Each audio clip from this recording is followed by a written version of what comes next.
It was supposed to be the Indigenous version of the Great Australian Dream, a program that for the first time would allow people to build their own homes on Aboriginal land. But for some of the very first people to try it, the dream has turned sour.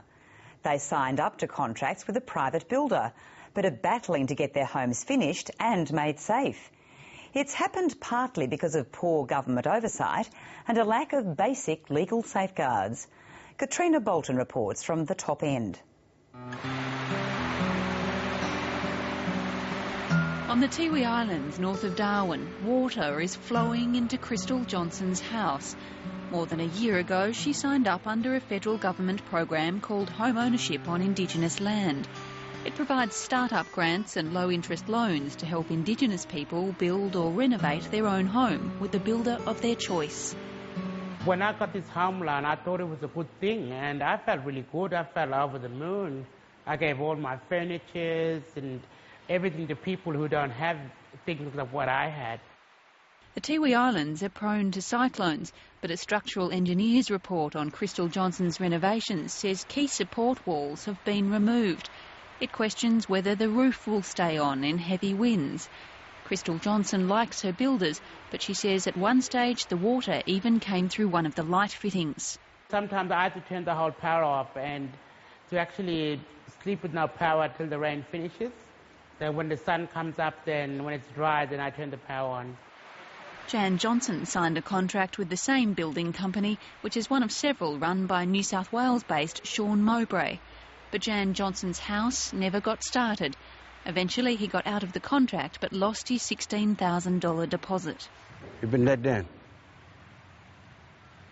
like betrayed. There's water marks at the top, as you can see, and there's... Nazareth Alfred and Greg Orstow wanted a kit home. But almost 2 years after they signed their contract, they're paying a mortgage on an unfinished house that still doesn't have a proper electricity supply. It's a kit home and it's supposed to go up in weeks or months, not 2 years. Do you want to grab the sugar? They say they chose Sean Mowbray because he told them he could build their home cheaply and quickly and would even throw in extras like a flat-screen TV. He'd promised to put in, that comes in with the package, a competition-sized pool table, and I'm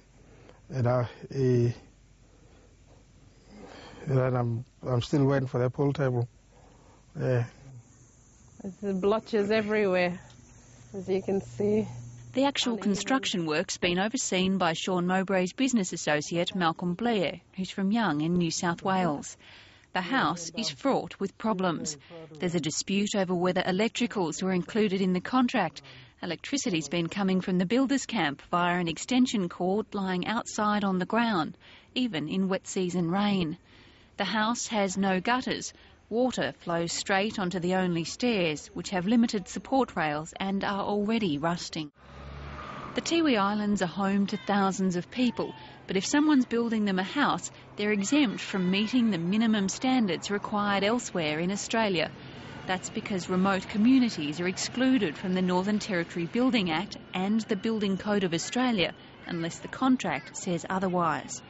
The federal government says that's unacceptable. I intend to make sure that right across remote Australia we have these regulations put in place so that people are protected. The issues on the Tiwi Islands went deeper than bricks and mortar. Some people who worked on the houses struggled to get paid. Guiseppe Tipiloura says he did about 9 months of labouring, and while he eventually got most of what he was owed, he had to fight for it. The one morning where I had to walk to the compound where Sean Mowbray and all the workers were based, just to bring my kids in there one morning and say, look, I don't even have anything for breakfast to feed my kids to go to school. The builders declined to be interviewed, but in a written statement, Sean Mowbray says 2 other homeowners are happy with him, and he's been undermined by government delays and jealous competitors. He says work that looks problematic is incomplete, and he will finish it. You know, there has to be some immediate investigation, both with the builder but also to look at how those families can be supported through this process. Local politician Marion Scrymgour has little faith that things will be resolved soon. She believes the federal government was negligent for encouraging people to take on long-term loans without basic safeguards. You can't have taxpayers subsidising a housing program and not have any accountability by the governments but on the builders and people involved in this whole process. Well, there's no question that what's happened is not acceptable. I want to make that very clear. It is not acceptable. What we now have to do is make sure that the individuals concerned are looked after, that the houses are fixed and that we get the rules right for the future. National Audit Office figures show the federal government has paid more to administer this scheme than the houses cost to build. The government says start-up costs were immense.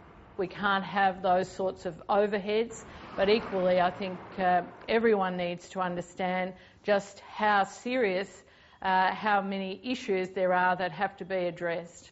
The federal opposition takes a harsher view. It beggars belief that you can spend $10 million administering 15 loans worth $2.7 million. It is just complete waste and complete mismanagement. But we've got a project manager looking at it. Back on the islands, Greg Alstow was facing taking out a second loan to get another builder to finish his house. He wishes he'd never tried to buy a home.